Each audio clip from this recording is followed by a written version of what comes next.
So listen, one of my adorable, very well behaved middle schoolers last week told me that he was going to Disney World and he will not be in school on Friday. This was 2 Fridays ago, I think. So I said, okay, so you're good. You know you did all your work. You're up to your grade point average is good, so you're good. So he said, I'll be back on Monday, and I said, fine. I said, you're good. So Monday he walks in and he had this cute little mug in his hand, and he said, Miss Bennett, I got this for you from Disney World. And I said, you did? I said, thank you. I love gifts. And he knows I love gifts, right? And he said, since you're always doing something for me, I want to give something to you. So I said, oh, thank you. Thank you. That just touched my heart. All right. So I put the mug on my desk. And I was just admiring the mug because I love gifts, especially for my students, because I will keep it forever. Seriously, keep it forever. So during this time, we started doing writing prompts with moral dilemmas, internal conflicts. What would you do type of writing prompts? So that particular Monday, the writing prompt was, if you saw something very enticing on a teacher's desk and somebody took it, would you tell on them?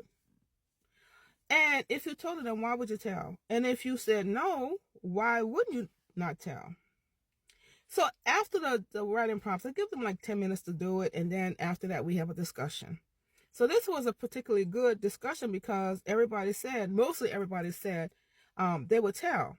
But there was a couple of people who said they wouldn't tell because it's not their business. And of course, I shouldn't have anything valuable on my desk. And if I did have it stolen, I deserved it, right? Okay.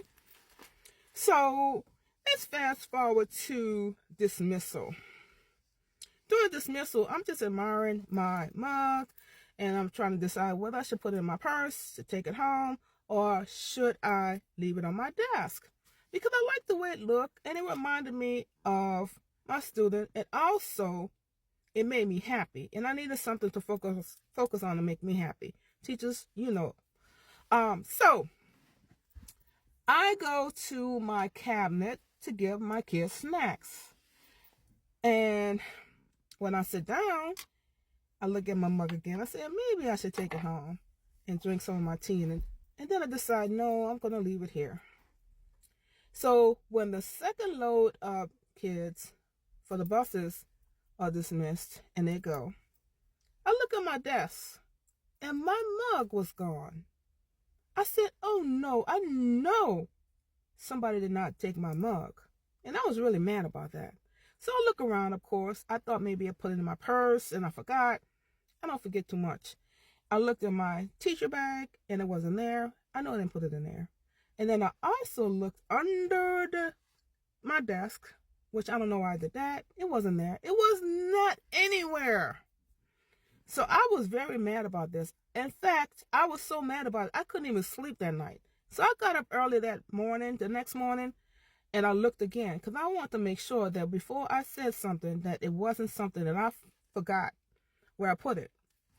So the kids come in, and of course I had a little discussion about my mug, and my mug was missing. Does anybody know where my mug is? Oh, somebody stole your mug, Miss Bennett? Oh, that's a shame. I said, yeah, it is a shame, especially after we just had a conversation about the consequences of stealing. Now, does anybody know where my mug is? Oh, no, we don't know where the mug is. So I said, you know what? I'm not going to punish everybody. I really don't want to punish everybody. But there's a big Thanksgiving feast that I was planning.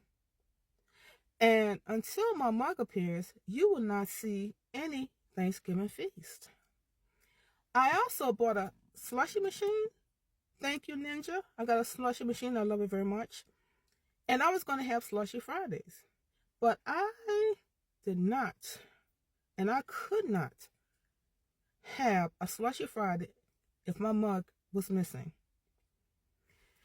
I also had a Christmas party planned, Valentine extravaganza planned, Mardi Gras because I'm from New Orleans.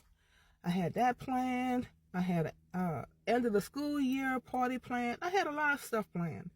So what I did was I said, you know what? Until my mug is found, we would not have any activities. So I got these little candles, you know, those little flickering candles. They're not really real candles, but they look real, and you turn them on and they light up.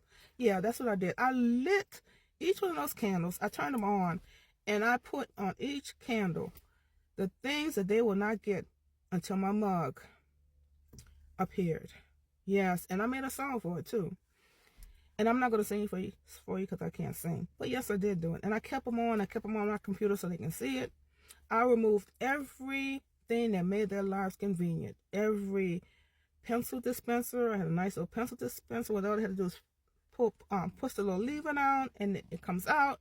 I had those 3 little robot pencil sharpeners. Yeah, I had 3 because I had to have all 3 of them, right? They came together. They're family, so I had to have all 3. I took my clock off my desk.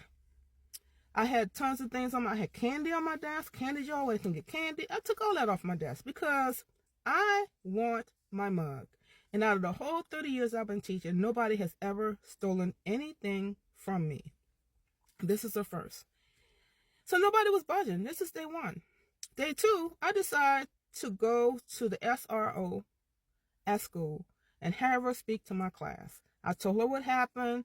I told her there was a theft, and she came to each one of my classes to speak to my students and tell them the importance of not stealing and taking things that's not theirs. Nobody budged. So on Thursday, I think it was, am I on Thursday or Wednesday? Wednesday, still nobody said anything about the mug. There was some speculations, but nobody came up with the mug. I put some kids on the investigative committee while they volunteered to look for my mug. Because they know when I say I'm serious about something and I get something, they're not getting it. But Wednesday, the mug did not appear. On Thursday, something happened where the police were called and they had to check every classroom.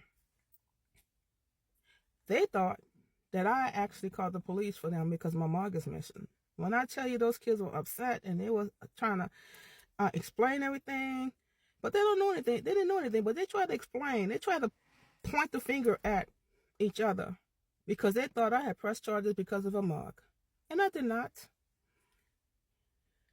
On Friday, my AP came to my room and she said, "Miss Bennett, do you want me to come to your room to get an incident report on maybe somebody will talk, maybe they'll tell on each other?" And I said, "Okay, that's good."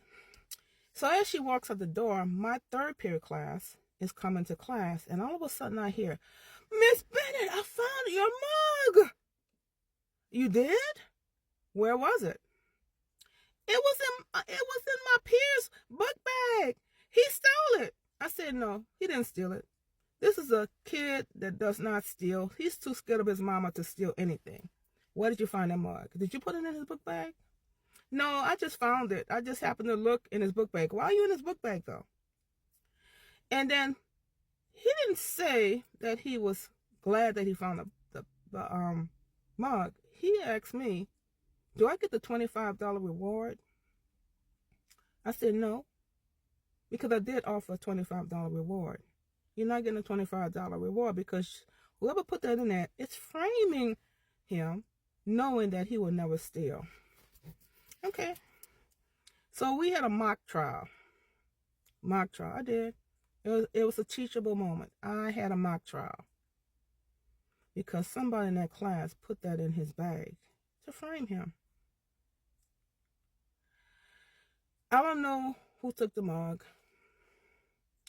but we had a hung jury for that trial. I don't care about who stole it as much as the fact that I got the mug back, but I still have some investigators on the case. I hope you had a good day. Talk to you soon.